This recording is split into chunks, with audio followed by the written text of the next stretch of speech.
What is up, everybody, man? Welcome back to the Blue Bloods. Breaking news here, man. Getting ready for the roundtable, getting ready to travel to Frisco for the FCS National Championship, but had to come on here.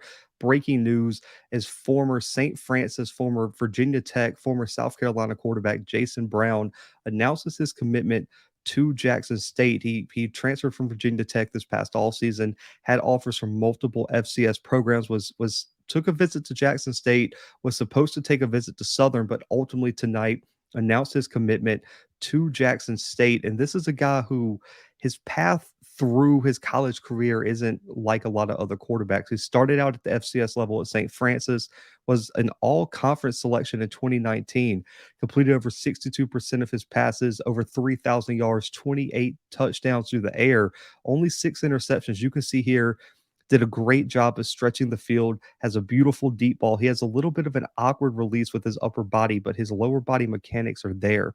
He's a big kid, 6'2, 230.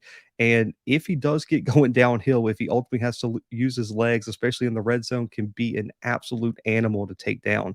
But this is, in my opinion, a huge pickup for Jackson State, who was losing some experience at the quarterback spot with Shador. Man, Shador started a lot of games for them. They really needed someone who had, in my opinion, experience starting at the FCS level, at the P5 level, and that's what you get with Jason Brown. Started multiple games for St. Francis, started some games for South Carolina in the SEC, and also played a little bit for Virginia Tech in the ACC. He transfers from St. Francis to South Carolina due to the fact that the COVID season kind of wiped out what was going on with the FCS level for a lot of conferences, including St. Francis. He was a first team preseason all selection before 2020, but goes to South Carolina, starts a few games due to injury.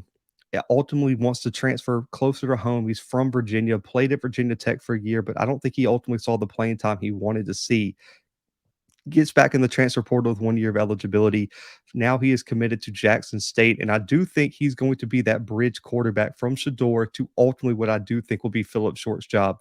There will be a really, really tight quarterback competition, in my opinion, between Philip Short and Jason Brown, but I do think Jason Brown opens up some things in the intermediate area of what Jackson State wants to do, passing the football, and also with the deep ball, he can be there. And his accuracy at the FCS level was on point as well. Now, I really am curious to see. We have rumors about who the OC is going to be in Maurice Harris from Liberty.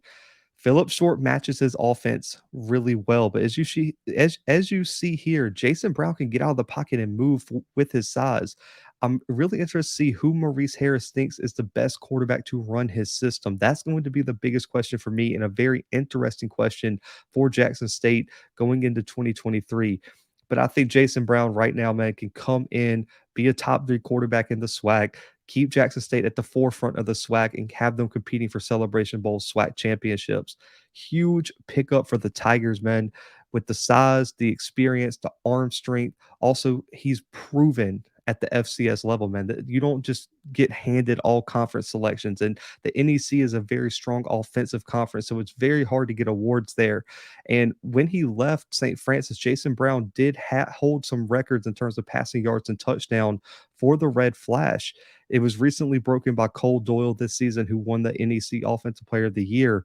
But Jason Brown can do this, man. You see the arm strength, the accuracy, the ability to make explosive plays happen. That's going to be something to really open up the Jackson State offense this season, especially with all the weapons that are coming back at the wide receiver position, along with a guy like Savion Wilkerson, who's coming back at running back.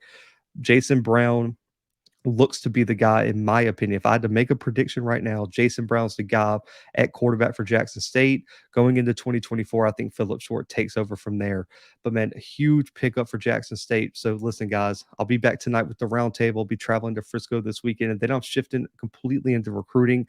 That's really what we're going to stick to on this channel moving forward. Also, the website will have a bunch of recruiting content from across the FCS, especially the SWAC and MEAC on the website, thebluebloodspod.com. But hit the like button. Make sure to comment your thoughts on Jason Brown headed to Jackson State below. And hit the like button, hit the subscribe button. And until next time, guys, the Blue Bloods are out.